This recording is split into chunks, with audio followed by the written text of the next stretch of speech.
شواہد اسی طرف اشارہ کرتے ہیں۔ نیانڈرتھال چھوٹے الگ تھلگ گروہوں میں رہتے تھے۔ سیپینز نے انسان سے کہانی کی زنجیریں بنائیں۔ جیسے مثال کے طور پہ کیتھولک چرچ ہے، وہ بائبل کی کہانی کے ذریعے آج 1.4 ارب لوگوں کو جوڑتا ہے۔ صحیح۔ یا چین کو دیکھ لیں، وہ کمیونسٹ نظریے کی کہانی سے جڑا ہے۔ یہ نیٹ ورک ایسا تعاون ممکن بناتا ہے جس کے لیے ذاتی جان پہچان ضروری نہیں۔ اور آج کل کی جو برانڈنگ ہے وہ بھی تو یہی ہے۔ کمپنیاں صرف چیزیں نہیں بیچتی، وہ کہانیاں بیچتی ہیں۔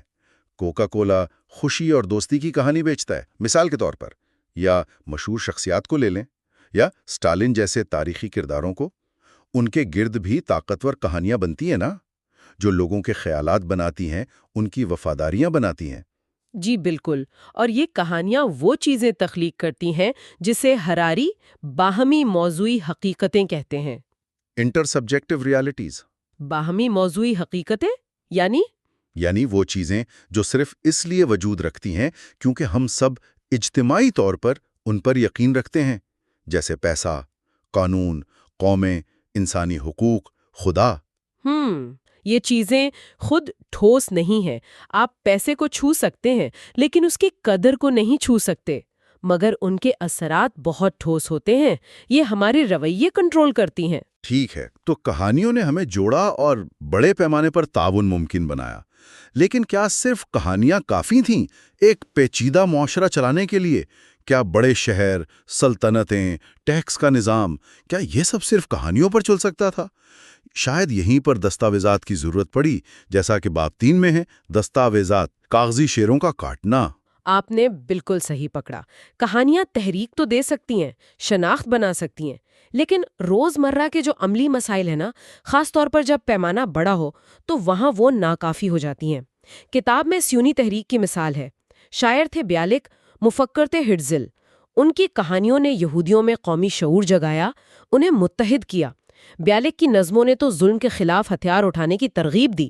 یہ تھی کہانی کی طاقت۔ لیکن عملی سوالات، جیسے فوج کیسے بنے گی، ٹیکس کیسے جمع ہوں گے، سڑکیں کون بنائے گا، اور سب سے اہم سوال جو کتاب اٹھاتی ہے کہ فلسطین میں جو پہلے سے عرب آبادی تھی اس کا کیا ہوگا، ان سوالوں کے جواب تو کہانیوں میں نہیں تھے نا۔ بالکل نہیں۔ ان کاموں کے لیے تو درست معلومات چاہیے، منصوبہ بندی چاہیے، انظیم چاہیے۔ یہیں پر دستاویزات یعنی تحریری ریکارڈ لازم ہو گئے۔ جیسے جیسے معاشرے بڑے ہوئے، زراعت آئی، شہر بنے، تو زبانی روایت کافی نہیں رہی۔ ٹیکس کا حساب رکھنا ہے، زمین کی ملکیت کا ریکارڈ رکھنا ہے، تجارت ہے، قوانین ہیں۔ ان سب کے لیے تحریری ثبوت کی ضرورت پڑی۔ میسوپوٹیمیا کی جو قدیم کونیفارم تختیاں ملی ہیں، ان میں زیادہ تر ایسے ہی انتظامی اور معاشی ریکارڈ ہیں۔ اور اس لکھنے نے تو ملکیت جیسے بنیادی تصور کو ہی بدل دیا ہوگا۔ پہلے شاید ملکیت زبانی بات چیت یا برادری کی گواہی پر ہوتی ہوگی، اب وہ کاغذ کے ایک پرزے پر لکھی تحریر پر منحصر ہو گئی۔ جو لکھا ہے وہی حقیقت ہے۔ جی ہاں، اور اسی ضرورت نے جنم دیا بیوروکریسی کو، دفتری نظام کو۔ بیوروکریسی کا کام ہی یہی ہے، معلومات جمع کرنا، منظم کرنا، محفوظ رکھنا اور استعمال کرنا۔ لیکن اس تنظیم کے عمل میں بیوروکریسی حقیقت کو اپنے بنائے ہوئے خانوں یعنی کیٹیگریز میں ڈالتی ہے، اور اس کوشش میں اکثر حقیقت کی جو پیچیدگی ہے وہ ضائع ہو جاتی ہے یا مسخ ہو جاتی ہے۔ اچھا، جیسے تعلیمی اداروں میں ہوتا ہے، علم کو تاریخ، جغرافیہ، فزکس جیسے الگ الگ کھانوں میں بانٹ دیا جاتا ہے۔ انتظامی طور پر تو یہ آسان ہے، لیکن کیا اس سے علم کا جو آپس میں ربط ہے وہ نظر انداز نہیں ہو جاتا؟ یہ ایک بہت بڑا چیلنج ہے بیوروکریسی کا۔ ماننا پڑے گا کہ بیوروکریسی ضروری خدمات بھی فراہم کرتی ہے، صحت، تعلیم، انصاف، لیکن اس کی جو غیر شخصی فطرت ہے، اس کی پیچیدگی ہے، جو سرخ فیتہ ہے ریڈ ٹیپ، وہ اکثر عوام میں مایوسی پیدا کرتا ہے، بیگانگی پیدا کرتا ہے۔ اور یہ کوئی نیا مسئلہ نہیں ہے۔ شیکسپیئر سے لے کر کافکا تک بڑے بڑے ادیبوں نے بیوروکریسی کی اس بے حسی پر لکھا ہے۔ کتاب میں مصنف نے اپنے دادا کی ذاتی کہانی بھی بتائی ہے کہ کیسے پولینڈ میں ایک بیوروکریٹک فیصلے نے، ایک غلطی نے ان کی شہریت ختم کر دی اور ان کی پوری زندگی بدل گئی۔ یہ سوچنے پر مجبور کرتا ہے کہ کیسے کاغذ پر لکھی چند سطریں حقیقی زندگیوں پر اتنا گہرا اثر ڈال سکتی ہیں۔ یہ کاغذی شیر واقعی کاٹ سکتے ہیں۔ تو کہانیاں ہمیں جوڑتی ہیں اور دستاویزات ہمیں منظم کرتی ہیں، لیکن یہ دونوں چیزیں انسانی تخلیقات ہیں، اور انسان تو غلطی کرتا ہے، خطا کا پتلا ہے۔ یہ ہمیں لاتا ہے باب 4 کی طرف، غلطیاں، خطا سے پاک ہونے کا وہم۔ کیا ہم اپنی غلطیوں سے بچ سکتے ہیں؟ سینٹ آگسٹین کا ایک قول یاد آ رہا ہے، غلطی کرنا انسانی فطرت ہے، غلطی پر اصرار کرنا شیطانی عمل ہے۔ تو یہ باب اسی انسانی کمزوری پر ہے، یعنی خطا پذیری پر، فیلیبلٹی۔ کیا تاریخ اس بات کی گواہ نہیں کہ انسان ہمیشہ سے کسی ایسے نظام کی تلاش میں رہا ہے جو غلطی نہ کرے، جو خطا سے پاک ہو؟ یقیناً رہا ہے۔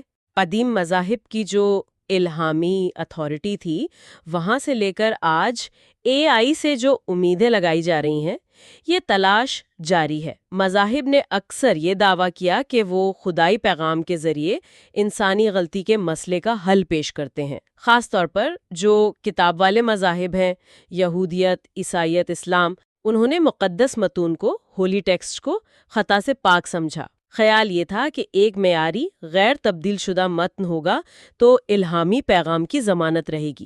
لیکن کیا متن کو معیار بخشنے کا عمل، یعنی یہ فیصلہ کرنا کہ کون سی کتاب شامل ہوگی کون سی نہیں، یہ خود انسانی فیصلوں پر مبنی نہیں تھا؟ یہی تو بنیادی نقطہ ہے۔ ان متون کو حتمی شکل دینے کا جو عمل تھا، جسے کینونائزیشن کہتے ہیں، وہ طویل تھا، پیچیدہ تھا، اکثر متنازع بھی رہا۔ مثال کے طور پر عبرانی بائبل کو ہی لے لیں، اس کی تشکیل میں صدیاں لگیں اور بہت سے اختلافات تھے، تو شروع سے ہی انسانی عنصر شامل تھا۔ اور پھر ان متون کی تشریح کا سوال آ گیا۔ وقت کے ساتھ تشریح کے لیے ادارے بن گئے، جیسے یہودیت میں ربی، عیسائیت میں چرچ۔ تو کیا اختیار پھر متن سے ہٹ کر تشریح کرنے والوں کے پاس نہیں آ گیا؟ مطلب کتاب پر بھروسہ کرو، عملی طور پہ یہ بن گیا کہ تشریح کرنے والے انسان پر بھروسہ کرو؟ بالکل ایسا ہی ہوا۔ اختیار اصل میں متن کی بجائے اس کے ترجمانوں کے ہاتھ میں چلا گیا۔ پھر 15ویں صدی میں پرنٹنگ پریس آ گیا۔ اس نے معلومات تک رسائی تو بہت بڑھائی، مقدس کتابوں تک بھی، لیکن ساتھ ہی ساتھ غلط معلومات اور نفرت انگیز نظریات بھی پہلے سے کہیں زیادہ تیزی سے پھیلائے۔ یورپ میں جو وچ ہنٹ ہوئے تھے، جادوگرنیوں کا شکار، جس میں ہزاروں بے گناہ لوگ مارے گئے، وہ بڑی حد تک پرنٹنگ پریس سے پھیلنے والی افواہوں اور الزامات کا نتیجہ تھے۔ اسپینش انکوزیشن نے بھی یہی دکھایا کہ ایک طاقتور ادارہ کیسے غلط بیانوں کو سچ بنا کر پیش کر سکتا ہے اور لوگوں کو نقصان پہنچا سکتا ہے۔ اس کے مقابلے میں اگر ہم جدید سائنس کو دیکھیں تو اس کا رویہ بالکل مختلف نظر آتا ہے۔ 17ویں صدی میں جو سائنس ابھری، اس نے تو اپنی غلطیوں کو تسلیم کرنے پر زور دیا، شک کرنے کی حوصلہ افزائی کی۔ یہ کیسے کام کرتا ہے؟ ہاں، سائنس کا طریقہ کار مختلف ہے۔ وہ کسی ایک ناقابل خطا کتاب یا شخصیت پر انحصار نہیں کرتی۔ اس کی بنیاد مشاہدے پر ہے، تجربے پر ہے، شواہد پر ہے، اور سب سے اہم، خود کو درست کرنے والے نظاموں پر ہے۔ اس میں ایک بہت اہم چیز ہے پیئر ریویو۔ اچھا، یعنی جب ایک سائنسداں کوئی دعویٰ کرتا ہے تو دوسرے ماہرین اس کے کام کا بغور جائزہ لیتے ہیں، اسے چیلنج کرتے ہیں، اس کی تصدیق یا تردید کرنے کی کوشش کرتے ہیں۔ اس کی کوئی عملی مثال دے سکتی ہیں؟ DSM کو لے لیں، diagnostic and statistical manual of mental disorders. یہ نفسیاتی امراض کی تشخیص کی ایک معیاری کتاب مانی جاتی ہے، لیکن یہ بائبل کی طرح نہیں ہے کہ ہمیشہ سے ایک جیسی ہو۔ نئی تحقیق آتی ہے، نئے شواہد ملتے ہیں، تو اس میں مسلسل تبدیلیاں ہوتی رہتی ہیں۔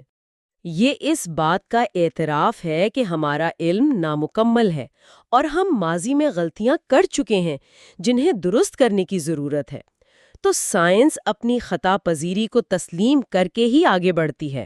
ٹھیک ہے، تو معلومات، کہانیاں، دستاویزات اور غلطیوں سے نمٹنے کے طریقے، یہ سب مل کر معاشرے بناتے ہیں۔ اب آخری سوال یہ ہے کہ یہ سب سیاسی نظاموں کو کیسے متاثر کرتے ہیں؟ باب 5 فیصلے، جمہوریت اور آمریت کی مختصر تاریخ اسی پر بات کرتا ہے۔ کیا سیاسی نظام بھی اصل میں معلومات کے نیٹ ورکس ہیں؟ جی، ہراری کا استدلال یہی ہے کہ سیاسی نظام، خاص طور پر جمہوریت اور آمریت، یہ بنیادی طور پر معلومات کے بہاؤ کے، معلومات کو پروسیس کرنے کے اور فیصلہ سازی کے مختلف ماڈل ہیں۔ آمریت کو لے لیں، چاہے وہ قدیم سلطنت ہو، نازی جرمنی ہو یا سوویت یونین، یہ ایک مرکزی معلوماتی نظام ہے، سینٹرلائزڈ۔ مرکزی نظام، اس سے کیا مراد ہے؟ مطلب یہ کہ تمام اہم معلومات اور فیصلہ سازی کا جو اختیار ہے وہ ایک مرکز میں جمع ہوتا ہے۔ وہ مرکز کوئی بادشاہ ہو سکتا ہے، کوئی ڈکٹیٹر، کوئی ایک پارٹی، اور یہ مرکز اکثر خود کو ناقابل خطا سمجھتا ہے، انفیلیبل، اور اختلاف رائے کو دباتا ہے۔ معلومات کا بہاؤ زیادہ تر اوپر سے نیچے کی طرف ہوتا ہے۔ نیچے سے اوپر جو ناخوشگوار سچائی جانے کی کوشش کرتی ہے اسے اکثر روک دیا جاتا ہے۔ اور ایسے نظام میں پھر غلطیوں کو درست کرنے کا کیا طریقہ ہوتا ہے؟ بہت کمزور ہوتا ہے یا ہوتا ہی نہیں ہے۔ چونکہ مرکز خود کو غلطی سے پاک سمجھتا ہے تو وہ اپنی غلطیاں ماننے کو تیار نہیں ہوتا، ان سے سیکھنے کو تیار نہیں ہوتا۔ تاریخ بھری پڑی ہے ایسے حکمرانوں کی مثالوں سے جو تباہ کن غلطیوں پر اصرار کرتے رہیں صرف اس لیے کہ کوئی انہیں چیلنج نہیں کر سکتا تھا۔ تو پھر جمہوریت اس سے کیسے مختلف ہوئی؟ کیا وہ ایک غیر مرکزی نظام ہے؟ بالکل، جمہوریت ایک تقسیم شدہ معلوماتی نیٹ ورک کی طرح ہے، ڈسٹریبیوٹڈ۔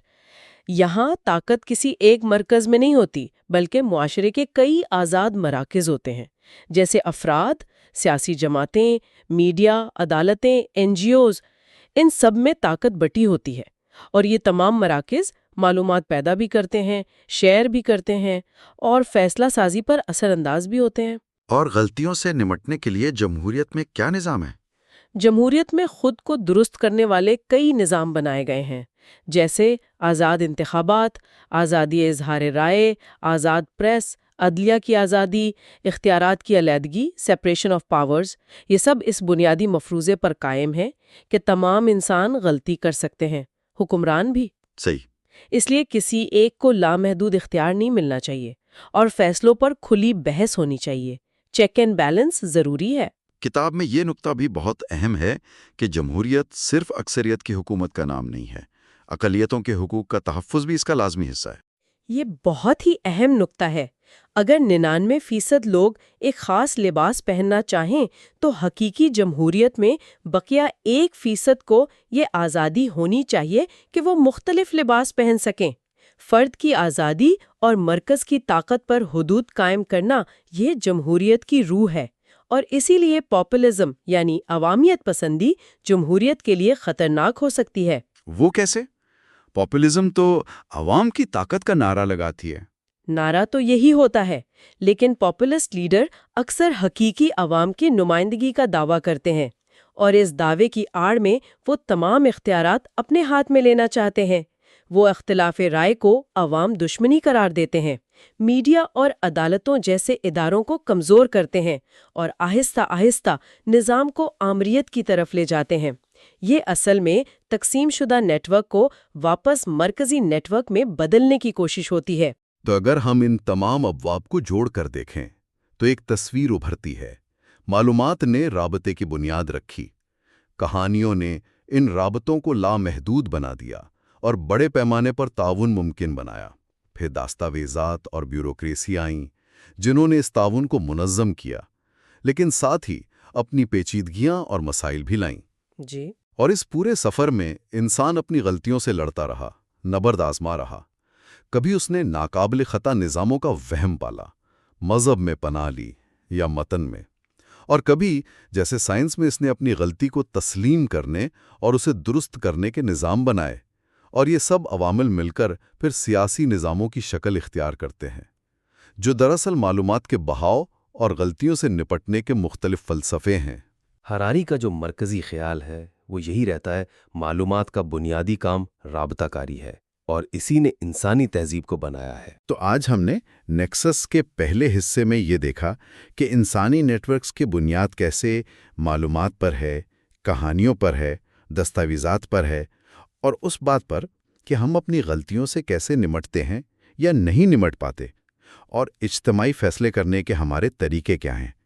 یہ سارے عناصر مل کر وہ پیچیدہ تانا بانا بنتے ہیں جسے ہم انسانی معاشرہ کہتے ہیں۔ یہ سب سمجھنے کے بعد ایک سوال ذہن میں ضرور آتا ہے، بلکہ گونجتا ہے، کہ جس طرح ماضی میں لکھنے کی ایجاد نے، پرنٹنگ پریس نے، کہانیوں نے ہمارے سماجی نیٹ ورکس اور حقیقت کے تصور کو بالکل بدل دیا تھا، کیا آج کی ڈیجیٹل ٹیکنالوجی، سوشل میڈیا، اور خاص طور پر جو ابھرتی ہوئی مصنوعی ذہانت ہے AI، کیا وہ ہمارے انسانی نیٹ ورک کو اس سے بھی کہیں زیادہ گہرائی میں بدلنے والی ہے، اور شاید ایسے طریقوں سے جن کا ہم تصور بھی نہیں کر سکتے ہیں؟ اور اس تبدیلی کے وہ کیا نتائج ہو سکتے ہیں جن کا اندازہ پچھلی بار ہم نے یووال نوآ ہراری کی کتاب نیکسس کے پہلے حصے پر بات کی تھی، جہاں انسانی نیٹ ورکس، کہانیوں، دستاویزات اور ان کی کمزوریوں کا ذکر تھا۔ ہم نے یہ بھی دیکھا تھا کہ کیسے انفارمیشن سسٹمز، چاہے وہ جمہوری ہوں یا آمرانہ، معاشروں کو شکل دیتے ہیں۔ آج ہم اس گفتگو کو آگے بڑھا رہے ہیں۔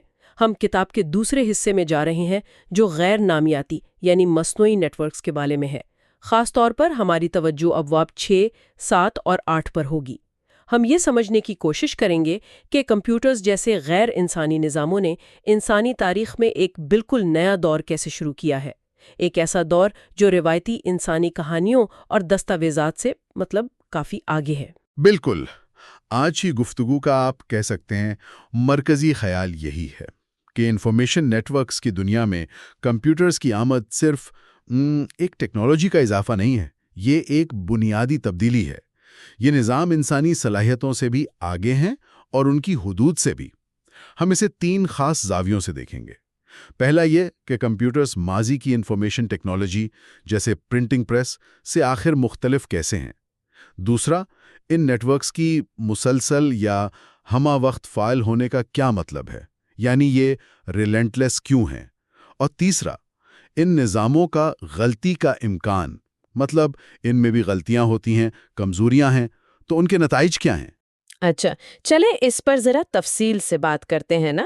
باب 6 کا آغاز ہی اس بنیادی فرق سے ہوتا ہے جو میرے خیال میں بہت اہم ہے۔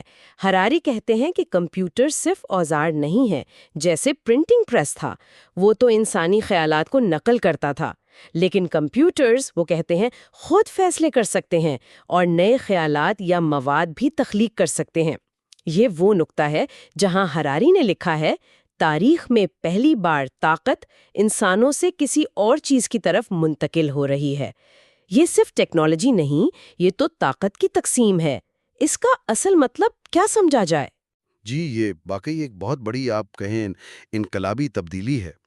دیکھیے، پرنٹنگ پریس نے انسانی خیالات کو بہت وسیع پیمانے پر پھیلایا، اس میں کوئی شک نہیں، لیکن وہ خیالات تھے تو انسانوں کے ہی نا۔ کمپیوٹرز، خاص طور پر الگورتھم پر مبنی نظام، اس سے بہت آگے ہیں۔ وہ صرف معلومات کو ایک جگہ سے دوسری جگہ نہیں پہنچاتے، وہ اسے فلٹر کرتے ہیں، ترتیب دیتے ہیں اور بعض اوقات تو خود تخلیق بھی کرتے ہیں۔ وہ ایک فعال کردار ادا کر رہے ہیں۔ ہراری سوشل میڈیا الگورتھم کی مثال دیتے ہیں۔ وہ الگورتھم جو یہ طے کرتے ہیں کہ ہم کیا دیکھیں گے کیا نہیں، وہ غیر فعال پائپ لائنز نہیں ہیں، بلکہ ایسے گیٹ کیپر ہیں جو ہماری حقیقت کا تصور بنا رہے ہیں۔ بالکل۔ اور میانمار میں روہنگیا مسلمانوں کے خلاف جو تشدد ہوا، اس میں فیس بک کے الگورتھم کے کردار پر ہراری کی جو بحث ہے وہ اسی نقطے کو مزید واضح کرتی ہے۔ وہ ماخذ کے حوالہ دیتے ہوئے یہ دلیل دیتے ہیں کہ الگورتھم نے نفرت انگیز مواد کو اس طرح پھیلایا کہ اس نے تشدد کو ہوا دی۔ وہ لکھتے ہیں، تاریخ میں یہ پہلی نسلی صفائی مہم ہے جس کا جزوی طور پر ذمہ دار غیر انسانی ذہانت کے فیصلے تھے۔ یہاں جو کلیدی لفظ ہے وہ ذمہ دار ہے۔ یہ الگورتھم کی ایجنسی یعنی ان کے فعال کردار کو ظاہر کرتا ہے۔ وہ صرف کوڈ نہیں ہیں بلکہ ایسے عوامل ہیں جن کے فیصلوں کے حقیقی دنیا میں نتائج نکل رہے ہیں۔ یہ بات تو واقعی سوچنے پہ مجبور کرتی ہے کہ طاقت کیسے منتقل ہو رہی ہے، اور جیسا آپ نے اشارہ کیا، یہ صرف انسان اور کمپیوٹر کے تعلق تک محدود نہیں ہے۔ کتاب میں کمپیوٹر سے کمپیوٹر مواصلات کا بھی ذکر ہے، یعنی ایسے نیٹ ورکس جو انسانی مداخلت کے بغیر آپس میں معلومات کا تبادلہ کرتے ہیں، فیصلے کرتے ہیں۔ اس کا کیا مطلب ہے؟ یہ چیزوں کو مزید کیسے بدل رہا ہے؟ اس سے پیچیدگی اور رفتار کی ایک بالکل نئی سطح پیدا ہوتی ہے۔ جب مشینیں براہ راست ایک دوسرے سے بات کرنا شروع کر دیتی ہیں، مثال کے طور پر مالیاتی منڈیوں میں خودکار ٹریڈنگ سسٹمز کو دیکھیں یا سمارٹ شہروں کے آپس میں جڑے ہوئے نظام، تو وہ ایسے نیٹ ورکس بناتی ہیں جو انسانی نگرانی یا شاید سمجھ سے بھی باہر ہو سکتے ہیں۔ ان کی رفتار انسانی رد عمل کی رفتار سے کئی زیادہ تیز ہوتی ہے۔ اور اس سے بھی بڑھ کر جب کمپیوٹر زبان پر عبور حاصل کر لیتے ہیں، یعنی وہ نہ صرف ڈیٹا پروسیس کر سکتے ہیں بلکہ قائل کرنے والی کہانیاں لکھ سکتے ہیں، میوزک بنا سکتے ہیں یا تصویری آرٹ تخلیق کر سکتے ہیں، تو وہ براہ راست ثقافت کی تشکیل میں حصہ دار بن جاتے ہیں۔ تو کیا اس کا مطلب یہ ہے کہ مستقبل میں ہماری ثقافت کا ایک بڑا حصہ مشینوں کا بنایا ہوا ہو سکتا ہے؟ ایک ایسی ثقافت جو شاید انسانی اقدار یا تجربات کی عکاسی نہ کرتی ہو؟ یہ ایک حقیقی امکان ہے جس پر ہراری نے کافی روشنی ڈالی ہے۔ خطرہ یہ ہے کہ جو غالب بیانیے ہیں، عقائد ہیں، یہاں تک کہ ہماری زمالیاتی حس بھی وہ غیر انسانی ذہانت سے متاثر ہو سکتی ہے، یا ہو سکتا ہے مکمل طور پر اسی کی پیداوار ہو۔ یہ ایک ایسی دنیا ہوگی جہاں سچائی یا معنی کا تعین الگوریدم کریں گے، نہ کہ انسانی بحث و مباحثہ یا تجربہ۔ تو اس سب کا مطلب کیا ہے ہمارے لیے؟ مطلب روزمرہ کی زندگی میں یہ صرف مستقبل کی تھیوری تو نہیں لگتی؟ نہیں، بالکل نہیں۔ یہ تو ہماری آج کی حقیقت ہے۔ ہم جو خبر پڑھتے ہیں، جو مصنوعات ہمیں تجویز کی جاتی ہیں، جن لوگوں سے ہم آن لائن ملتے ہیں، یہ سب کچھ تیزی سے الگورتھمک فیصلوں سے متاثر ہو رہا ہے۔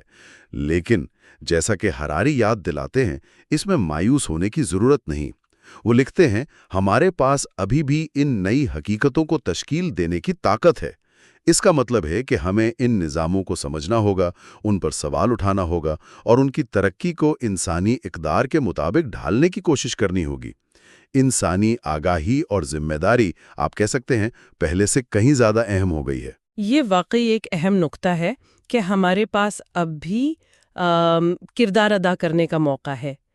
اب ان نیٹ ورکس کی ایک اور خصوصیت جس پر باب 7 میں بات کی گئی ہے وہ ہے ان کی مسلسل یا ہمہ وقت فعال ہونا، یعنی ریلنٹلیس۔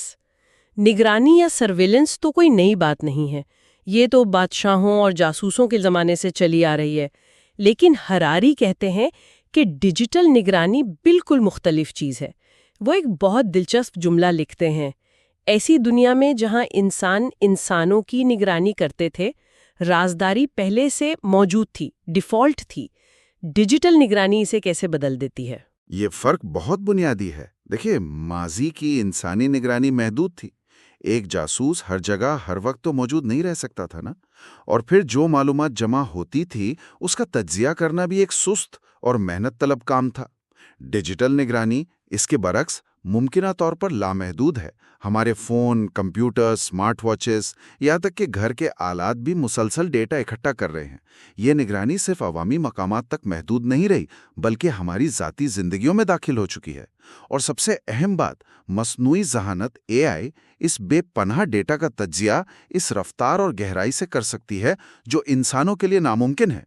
AI ایسے پیٹرنز اور رابطے تلاش کر سکتی ہے جن کا شاید ہمیں خود بھی علم نہ ہو۔ اور ہراری اس سے بھی ایک قدم آگے کی بات کرتے ہیں، جلد کے نیچے نگرانی یعنی انڈر دی اسکن سرویلنس کا تصور پیش کرتے ہیں۔ یہ سننے میں ہی کچھ عجیب سا لگتا ہے، اس کا کیا مطلب ہے؟ اس سے مراد بائیو میٹرک ڈیٹا کی نگرانی ہے، یعنی نہ صرف یہ دیکھنا کہ آپ کہاں جاتے ہیں یا کیا کلک کرتے ہیں، بلکہ آپ کے جسم کے اندر کیا ہو رہا ہے۔ آپ کے دل کی دھڑکن کیسی ہے، بلڈ پریشر کیا ہے، دماغی سرگرمی کیسی ہے، یہاں تک کہ آپ کے جذبات کا اندازہ لگانا۔ ہراری اسے مستقبل کے ایک ممکنہ خطرے کے طور پر پیش کرتے ہیں، جہاں ٹیکنالوجی ہمارے اندرونی احساسات تک رسائی حاصل کر سکتی ہے۔ یہ نگرانی کی ایک ایسی سطح ہے جس کا پہلے تصور بھی نہیں کیا جا سکتا تھا، اور ظاہر ہے اس کے ذاتی آزادی اور خود مختاری کے لیے گہرے مضمرات ہیں۔ یہاں بات واقعی بہت دلچسپ اور شاید کچھ خوفناک بھی ہو جاتی ہے۔ رازداری کے خاتمے کا تصور۔ اگر نگرانی اتنی ہر جگہ اور اتنی اندرونی ہو جائے تو کیا رازداری بچے گی ہی نہیں؟ ہراری کے مطابق یہ کیسا منظرنامہ ہوگا؟ ہراری ایک ایسی دنیا کا نقشہ کھینچتے ہیں جہاں رازداری شاید ایک عیاشی بن جائے یا ممکنہ طور پر مکمل طور پر ختم ہو جائے۔ وہ بتاتے ہیں کہ کس طرح AI پر مبنی نگرانی پہلے ہی ہماری زندگیوں میں داخل ہو رہی ہے۔ مثال کے طور پر کچھ ممالک میں، کتاب میں ہمیشہ مخصوص نام نہیں لیے جاتے، شہریوں کی نگرانی کے لیے وسیع نظام موجود ہیں، جیسے چہرے پہچاننے والے کیمرے، آن لائن سرگرمیوں کی ٹریکنگ یا وہ سماجی کریڈٹ سکور جو لوگوں کے رویے کی بنیاد پر بنتے ہیں۔ اور یہ صرف ریاست کی طرف سے نہیں ہوتا،